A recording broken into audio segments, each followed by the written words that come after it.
Athletes Unlimited is fast approaching. It matters. I've talked to you about this before. I get to do it today with Bria Hartley. Howard Megdal here. Locked On Women's Basketball starts now.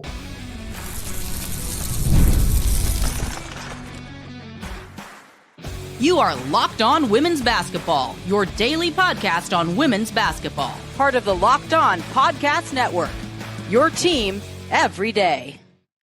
And hello and welcome to Locked On Women's Basketball. I'm your host, Howard Megdal. I want to thank you for making us your first listen every day. Over 300,000 of you showing up in December 2024 alone. 3 months in a row, we've topped 300,000 listeners each month, showing up for us the way we show up for you, 6 days a week. And of course, it is not just me, it is the team across the board. Over at The Next, at thenexthoops.com, we have over 100 reported pieces about the past, present, and future of women's basketball. Subscribe now. Get them all delivered right to your inbox. $9 a month, $72 a year.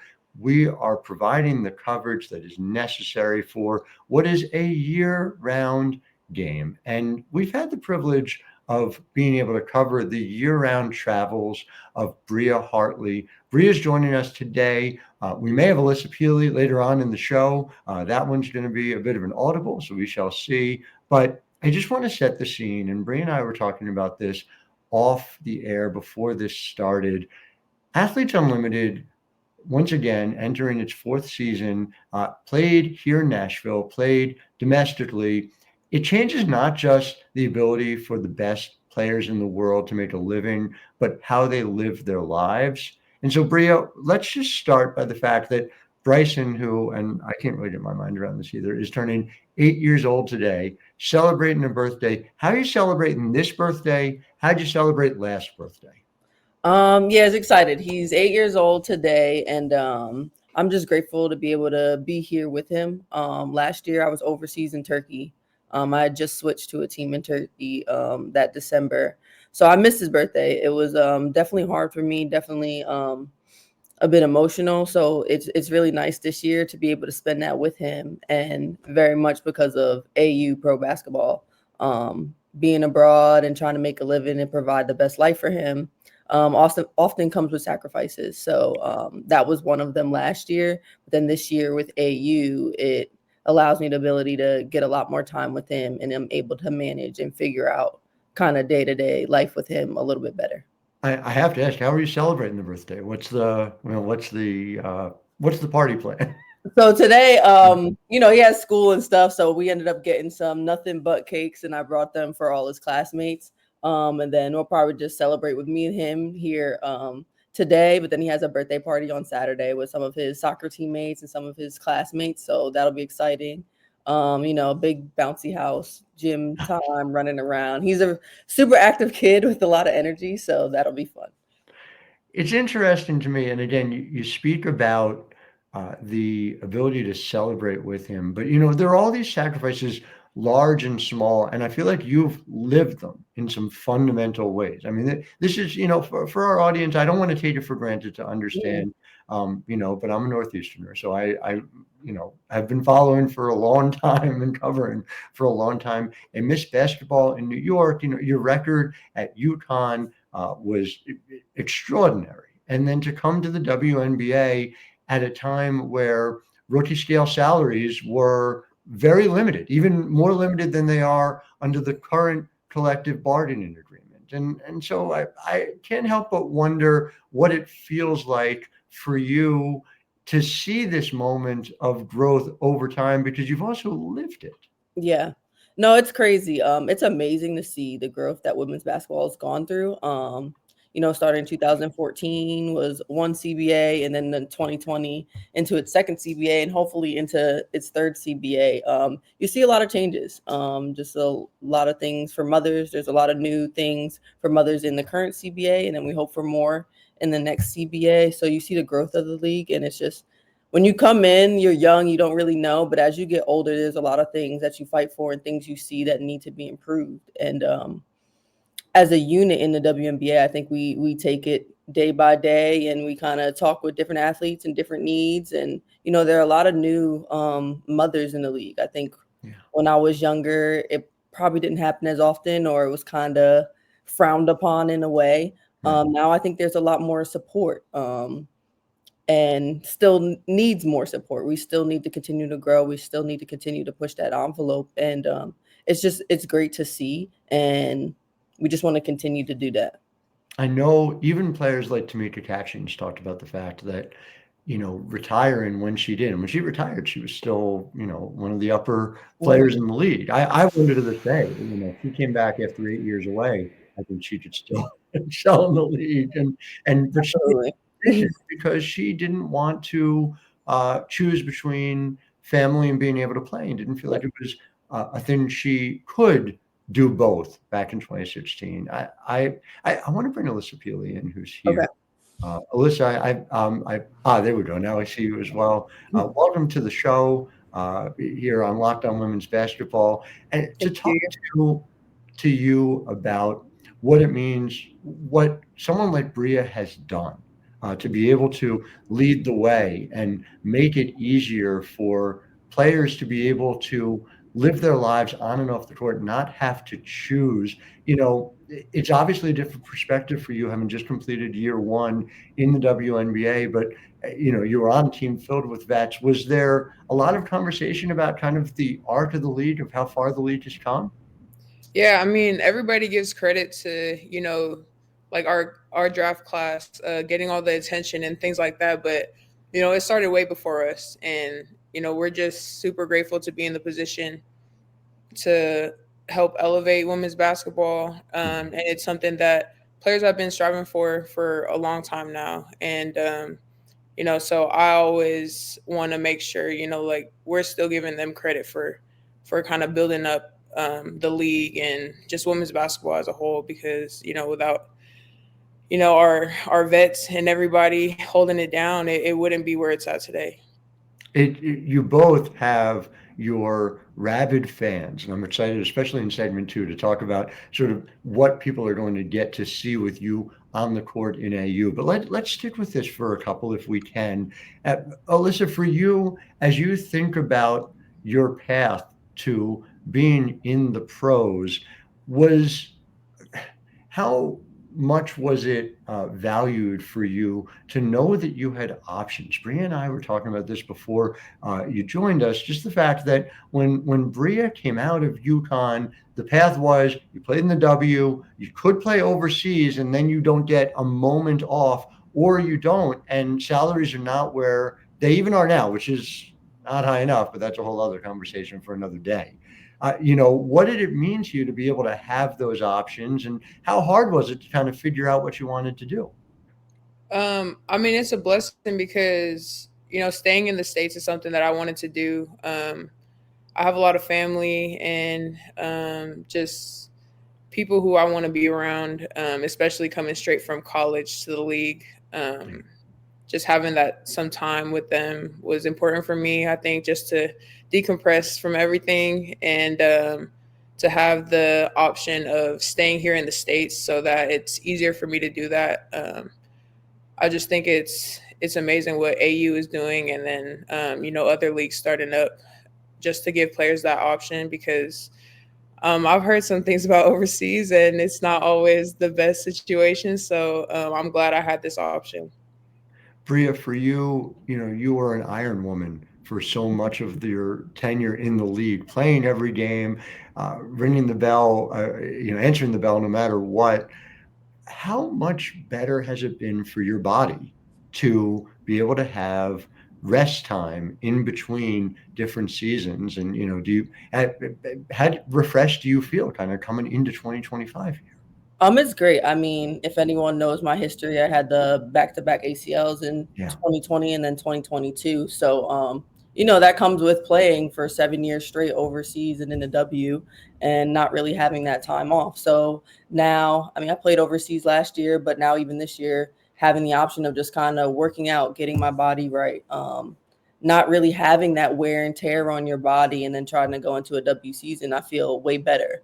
You're not trying to push through aches and pains. You're just working on getting your body right. So it's nice to have like true off season to really just work on the things you want to work on rather than just, oh, I got to perform, I got to play, I just got to push through stuff and be available for my team. So it's nice to kind of, in a way, like put yourself first so that you can be the best for your team down the line. Put yourself first. I couldn't have put it better myself. And yeah, you answered my question, which is that, and the thing I wonder, and it seems like you do too, which is that if you had had proper off seasons, whether you would have had the injuries that you've had to deal with the last few years, I'm glad you're having it now. I'm glad you're getting a chance to do it. Bria, Alissa, a lot more to talk about in segment 2 and 3. I'm Howard Megdal. You're listening to Locked On Women's Basketball. Locked On Women's Basketball is brought to you by FanDuel. Super Bowl 59 is here. One game, two teams, endless possibilities. Well, not endless possibilities. The Giants aren't going to win no matter what happens, but almost endless possibilities. And there's no better way to make every play more exciting than with FanDuel Sportsbook. Whether it's predicting the first touchdown, calling the MVP, or even betting on the coin toss, heads, tails, could be either one. FanDuel makes it easy to get in on the action. With live betting all game long, you can adjust your bets as the game unfolds and feel the thrill from kickoff to the final whistle.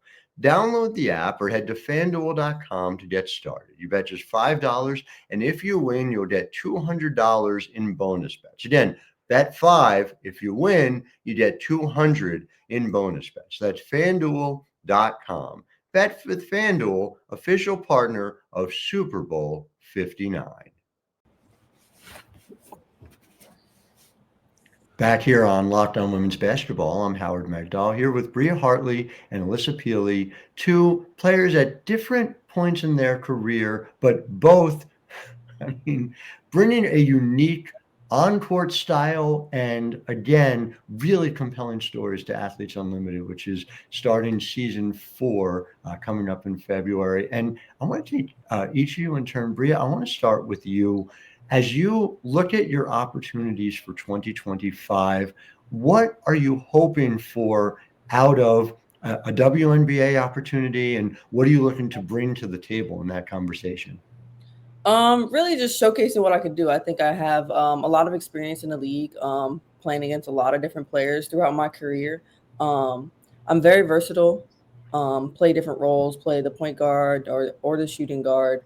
And I've kind of always just been a player that can be pretty consistent, willing to do like with whatever the team needs. I can be a facilitator, I can be a scorer, and that's just kind of my outlook at this point in my career.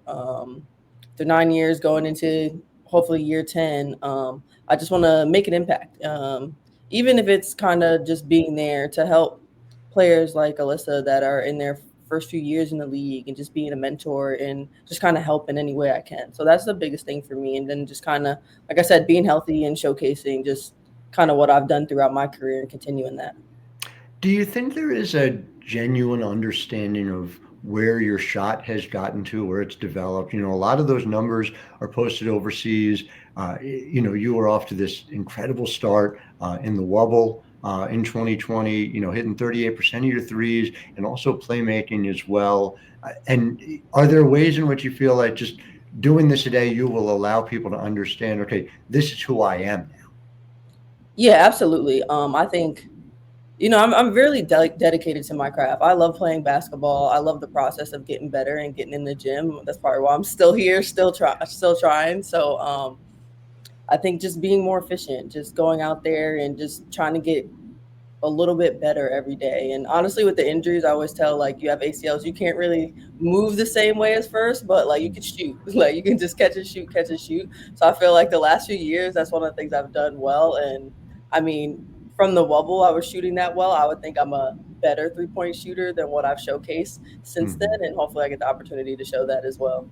It's something I'm looking forward to seeing. And Alissa, you've been on the show. I've talked about your game. I think your game is as distinctive, as singular as any I've seen in recent years, to the point that, Lynn Roberts made the decision. She only coached, 4 games, and then she said, no, I'm not continuing at Utah if I can't coach Alissa Pili, right? And moved on to the Los Angeles Sparks.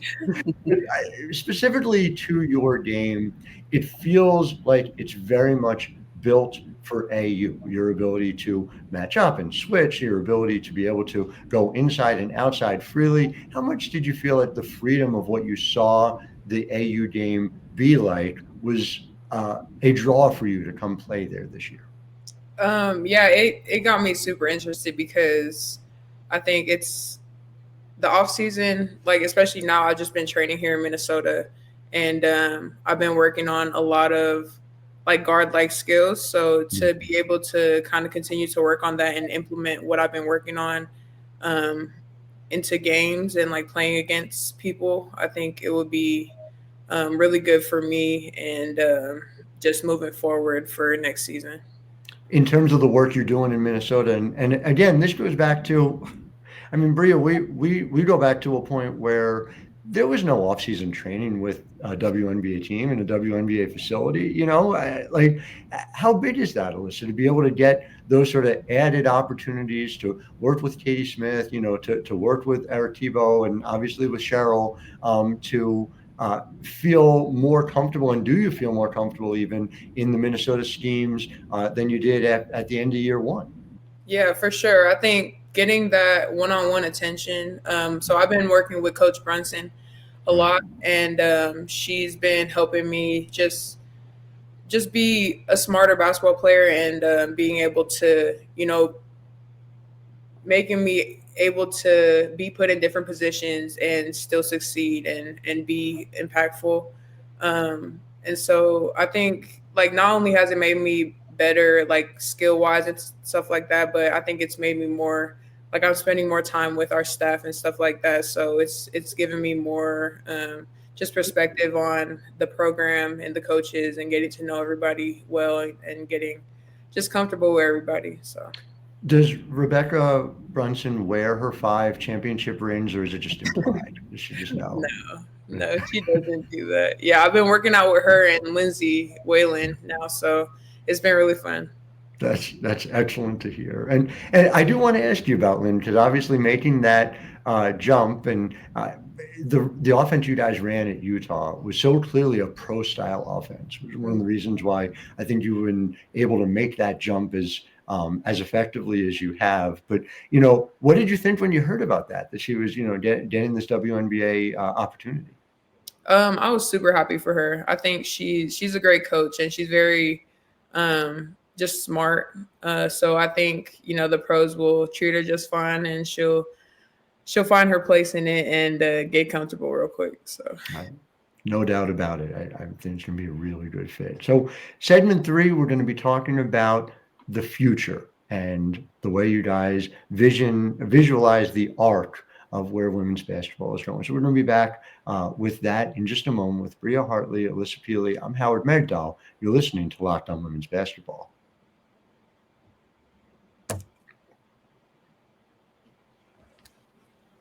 Howard Megdal here, Locked On Women's Basketball, back with Bria Hartley, Alissa Pili, both playing in Athletes Unlimited. Make sure you check them out. It can be in Nashville this year, starting in February. And I just want to talk bigger picture on the heels of what was one of the most interesting years I think we've seen across the board in women's basketball. And, just to sort of set the scene of it, the fact that there's a new media rights deal that's going to increase the amount of money coming in annually to the WNBA by a factor between 8 and 9. Just the fact that it seems like it was, the phrase I keep using is too big to ignore.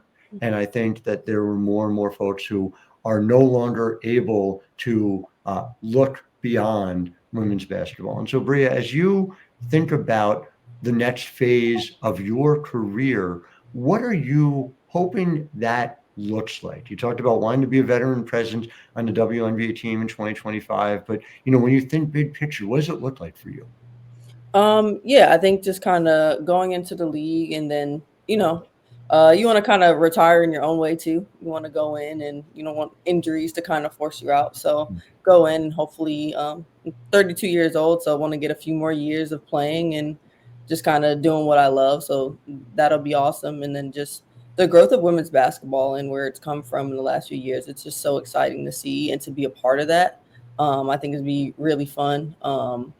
I have a lot of teammates and stuff that the last few years. So I've gone to a lot of games this past summer. Was just excited to see how packed the arena was. I was at the WNBA Finals because I live here in Minnesota, so I went to some of the games just to watch. So it's just exciting to see that growth. And I think it's just long overdue is what a lot of us veterans say. But to be able to experience it, to be able to be there and be a part of it, I think would be really, really special. Long overdue, and as a point of personal privilege, seeing you being able to experience it and enjoy it and not just having built it is something that gives me a lot of joy to see. To your point about what's ahead as well, folks like Morgan Tuck are now in front offices, general manager. You're seeing those jobs that didn't exist a few years ago. Do you think that front office is a better fit for you, or do you feel more like, coaching is where I want to go to next, many years down the line?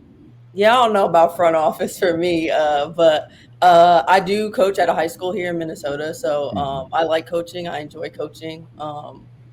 So that is definitely something that I've thought about. I really just like to give back to the game and just what I've learned and try to make an impact. I think the biggest thing that I've always wanted to be, even being younger, is just how can I impact? How can I help people?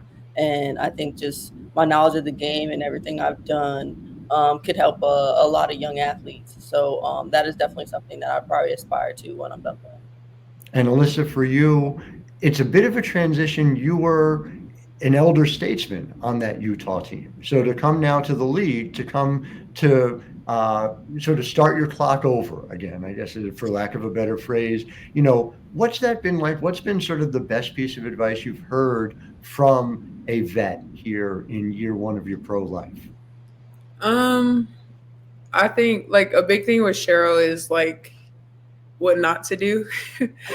And so I think my vets did a good job at kind of guiding me in that way of just making a good impression when I first got there, and just telling me what I shouldn't do and what I should be doing, like whether it's getting extra shots up after practice or that sort of thing. So I was blessed to have great vets, and I feel like they're not like at the point where they're super vets. So they like know what it's like to be, the rookie and stuff. And they shared a lot of experiences with me so that, I could feel more just comfortable and kind of know what's going on. Cause, you get thrown in there and it's like a whirlwind.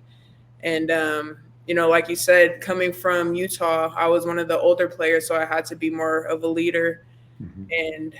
And then you come to the league, and then you kind of, like you said, you start your clock all over. It's like you're a freshman again. So it's just really, I don't know, it was really crazy to me how much more to the game there is once you get to the league, and how much just different concepts, different perspectives that there is that you have to kind of catch on to and learn pretty quickly. The chain continuing is something that I love to see. I love to tell those stories about the way in which players are connecting, and seeing the two of you at Athletes Unlimited is going to be a real joy for everyone who gets the opportunity. I cannot stress it enough. Bria Hartley, Alissa Pili, thank you so much for taking the time to chat to our listeners. Thank you for making us your first listen every day. We will be back with you tomorrow the way we are 6 days a week. So until then, I'm Howard Megdal, wishing all of you a wonderful day.